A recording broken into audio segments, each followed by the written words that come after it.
Bonjour, vous regardez Tesla Geek. Il y a quelques jours, je vous proposais en vidéo 6 pistes d'explication concernant la modification subite des estimations de date de livraison pour les commandes en cours.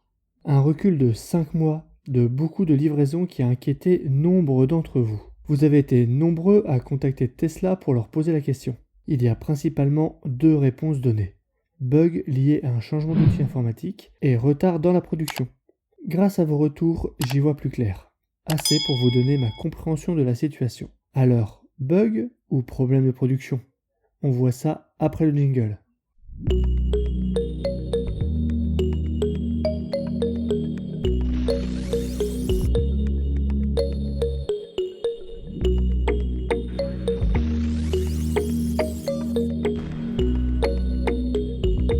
J'ai reçu des retours contradictoires.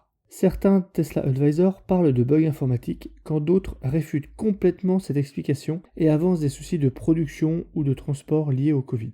Je vais vous partager les retours qui pour moi sont les plus parlants et on va les commenter ensemble. J'ai eu des nouvelles concernant le délai affiché sur votre application Tesla. Ce délai concerne la productivité des voitures en temps réel. C'est-à-dire que plus il y a de voitures produites, plus ce délai va se raccourcir et revenir à la réalité. De ce fait, ce délai va faire que d'être modifié à longueur de temps, sachant que les productions de véhicules sont reparties à plein gaz et que les attributions de véhicules continuent et que les dates de commande sont priorisées. Et c'est pour cela que je continue d'espérer que votre véhicule arrive vu votre date de commande le 17 janvier. Avant tout, il ne s'agit pas d'un bug, mais lisez la suite, vous serez un peu rassuré. Tesla utilise un nouvel algorithme pour les attributions et les livraisons de véhicules. L'objectif est d'avoir une date de livraison au plus juste en temps réel. Les dates affichées vont donc bouger au cours du temps en fonction de la production et comme vous le savez sûrement, Shanghai vient de reprendre sa production complète après une période d'arrêt et une reprise au ralenti pendant quelques semaines. À la mi-juin, le temps que le logiciel se stabilise, on devrait observer un affichage des dates qui va revenir progressivement à la normale, ou presque, par rapport à vos dates initiales. Il est donc urgent d'attendre. Afin de garantir que nos clients soient régulièrement informés au sujet de leur date de livraison estimée, nous avons opté pour des mises à jour de date de livraison dynamique dans votre compte Tesla, afin de vous donner de la visibilité proactivement.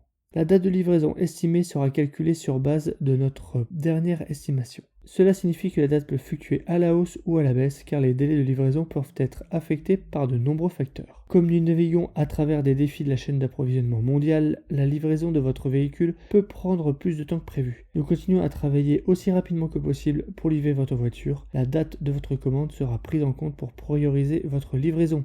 Donc, en résumé, Tesla a un nouveau logiciel pour attribuer les véhicules aux commandes et pour calculer une estimation de livraison. Ce logiciel intègre un algorithme de calcul de prévision. Celui-ci se base sur plein de paramètres et notamment l'estimation de la cadence de production à venir. Ça, Tesla devait déjà le faire, car ça permet de staffer des équipes en usine. Ça doit prendre en compte le stock des pièces et leur durée de rapprovisionnement. Mais il prend aussi en compte les cadences passées. Tous ces paramètres influent sur les résultats de l'estimation et quand une usine comme celle de Shanghai ferme plusieurs semaines et demande quelques semaines pour reprendre sa cadence, ça va forcément impacter l'estimation, sans pour autant être totalement le reflet de la réalité.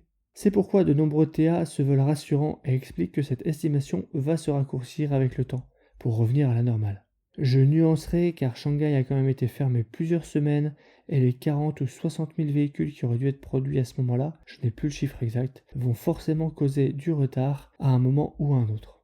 Et rappelez-vous qu'au moment de la commande, Tesla donne une estimation de livraison. Certains, inquiets pour les montants de bonus, avaient pris une option pour s'assurer d'une livraison plus tôt. Tesla va devoir respecter ça aussi. Car oui, en l'état actuel du décret, le bonus perd 1000 € au 1er juillet pour les nouvelles commandes et pour les commandes passées avant le 30 juin, si elle est facturée après le 30 septembre, la baisse de 1000 € s'applique aussi. Je vous le rappelle, ce sont bien dates de commande et dates de facturation qui sont prises en compte pour le calcul du montant du bonus. Et il est écrit dans les CGV de votre commande que Tesla mettra à jour la facture en fonction du montant du bonus. Il est vrai que Bruno Le Maire avait dit qu'en cas de réélection du président, les montants de bonus écologiques seraient prolongés jusqu'à fin d'année 2022, mais j'attendrai une publication au journal officiel avant de me réjouir si j'étais vous. On parle d'une mise à jour de l'app tous les jours à 13 h. N'ayant pas de commande en cours, je vous laisse me faire un retour. Mais tous les jours, ça me paraît trop et inutile. Une fois par semaine me semblerait bien suffisant. Peut-on parler d'un bug ? Un bug, c'est quand le programme écrit ne fait pas ce qu'on attend de lui. Ici, l'algorithme fait ce qu'on lui demande. Le souci ne vient pas du code, mais la conséquence des données consommées par le code, la baisse de productivité passée et à venir, qui elle est bien due, lui, au contexte pénurique et Covid en Chine. Ça explique Shanghai et Berlin. Pour Berlin, l'explication, selon moi, vient du fret maritime. Les usines chinoises étant à l'arrêt et commencent à réouvrir, pendant plusieurs semaines, elles n'ont pas pu envoyer de marchandises et vont toutes vouloir en envoyer en même temps, engorgeant ainsi les ports.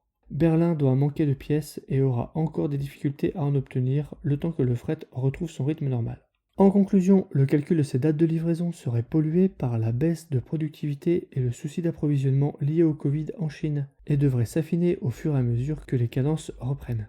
Il est donc trop tôt pour s'en inquiéter. On peut tout de même reprocher à Tesla sa façon de communiquer qui repose sur l'initiative du client à venir chercher des informations.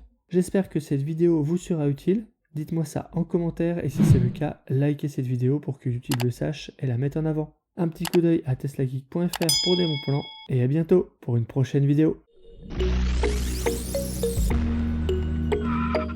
Si tu as aimé cette vidéo ou que tu veux soutenir la chaîne, mets un like. Tu peux t'abonner pour recevoir les notifications de mes prochaines vidéos et aider la chaîne à être mieux référencée.